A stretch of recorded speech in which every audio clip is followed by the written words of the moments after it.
Hello and welcome back. My name is Hulta, and today I would like to go over the 5 most common reasons why we self-sabotage. The first way in which we self-sabotage is perfectionism. I define that as essentially setting impossible standards. So for example, for me, that shows up in, let's say, we're told that it's fine to lose, half a pound to 2 pounds in a week. That's safe and healthy weight loss. Well, I'm going to then decide to do 3 to 4 pounds every week. Or for example, in writing, maybe most people could write a chapter a week or 2 chapters a week. Well, I am going to set the standard of 5 chapters a week. And so when I inevitably fail in this goal, I am stuck starting back at 0. And so the perfectionism stops me from moving forward. It keeps me stuck in the beginner's stages. So I constantly have to redo everything from the beginning over and over. When you set impossible standards, it's inevitable that you will fail. And that is how perfectionism shows up for me. The second way that we often self-sabotage is by overthinking. When you overthink something, you're basically waiting for the right moment to do something, to say something. For me, I pretty much overthink everything. I love making to-do lists, but not actually doing them because I want the day to be right. I want to wake up in a certain way, and then I want to have the weather a certain way.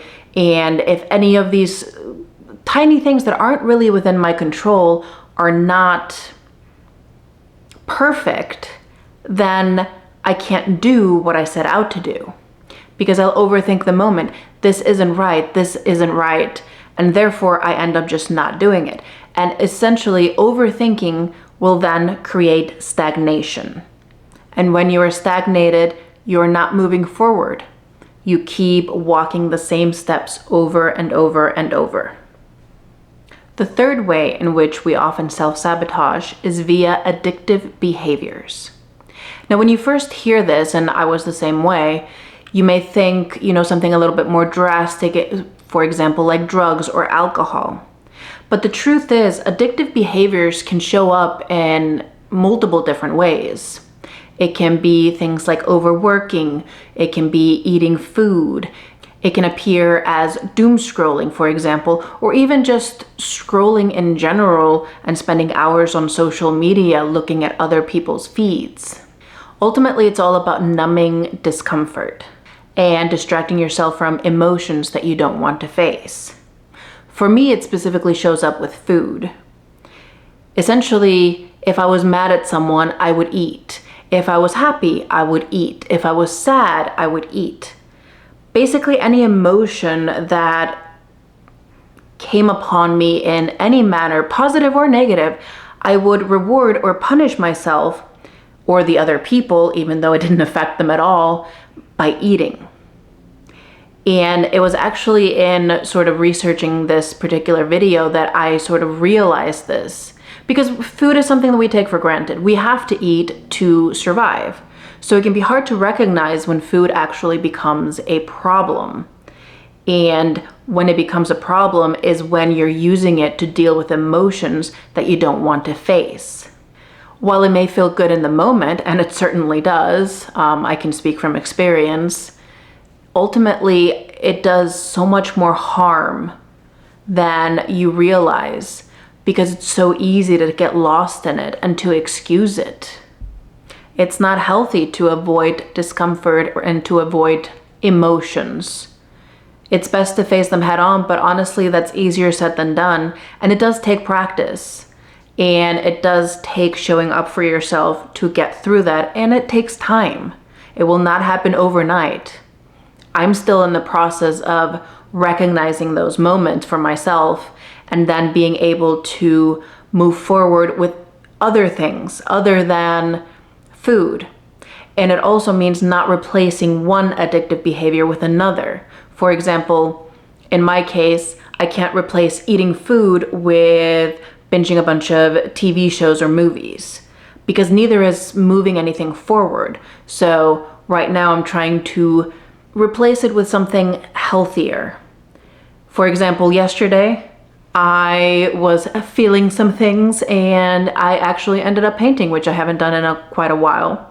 So pretty proud of that moment, and I'm hoping to create more moments like that as I recognize more of these behaviors in myself. So the fourth one is fear of failure.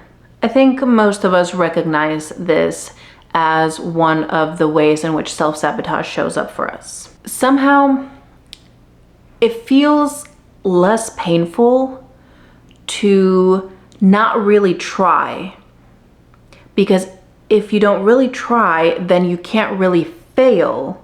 And if you didn't really fail, then you don't have to feel bad. That's basically sort of the circular logic of fear of failure. And maybe for you it shows up a little differently. Maybe you struggle to commit, or you always want to keep one foot out the door, and not necessarily just in relationships, just in life in general. Fear of failure can show up and manifest in different ways.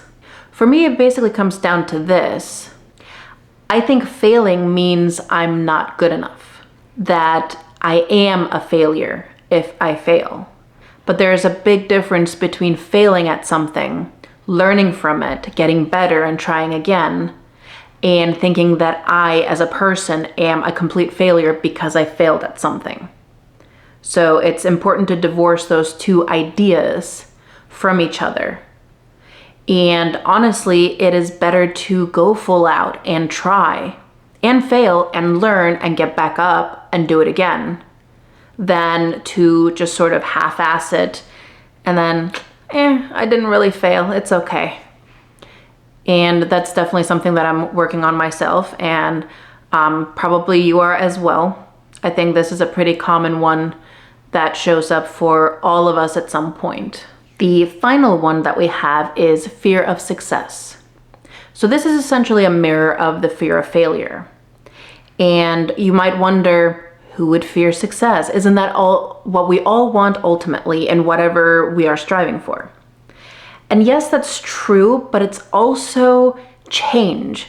And anytime we change, even for the better, it's scary and it's hard. And honestly, it usually involves a loss. Sometimes it's simply your old identity. You're losing your old identity and that's it, but that's hard. You have to grieve who you used to be in order to be able to embrace who you are now. But beyond that, sometimes it involves loss of people around you, family members, friends, who think that you have changed too much or who may not like the new you. You might be growing and changing, but they are choosing to stay stagnant. And that could mean divergent paths for a while or maybe for good. And that's scary. For example, I was always known as the girl who loved chocolate. So my friends would give me chocolates and, things like that. And very sweet, nice of them and stuff. But now I am choosing to identify as a healthier person. And while I still eat chocolate, I don't want to be eating it constantly or in the amounts that I used to. And a part of me always fears, if I tell my friends no, I don't want chocolate, that they'll think that something is wrong, that maybe I'm not feeling good, or maybe I'm being too extreme in, working on my health and things like that. Because the truth is, they don't know what I'm doing day to day. And while I appreciate the worry, they also just have to trust me. And in practice, they do. But I still can't help but overthink and apply emotions and actions to them in my mind about what happens if I say no. So until now, I just keep saying yes and maybe not eat it or eat less of it, or sometimes I just eat it. But then I don't feel good about myself either because it's no longer a representation of who I am or who I want to be. And chocolate may seem, like a small thing, but it's just an example of sort of a bigger fear that if you change, people will leave. But the truth of the matter is, if you change and grow and become a better version of yourself, and people are unhappy with it, and they choose to leave your life, it's for the better. Those are not people that you need in your life at this moment. And those are not people that are going to support you in being the best version of yourself. Because ultimately, you are who you are around. And the people that you're around should be people that love you and respect you and support you and encourage you. And you the same to them as well. And if your old best friend isn't that person anymore, you need to be ready to let that go. In the end, self-sabotage is self-preservation. Fear keeps us safe, but it also keeps us stagnant, living as half shells of who we could become. So, start small, but give yourself permission to grow.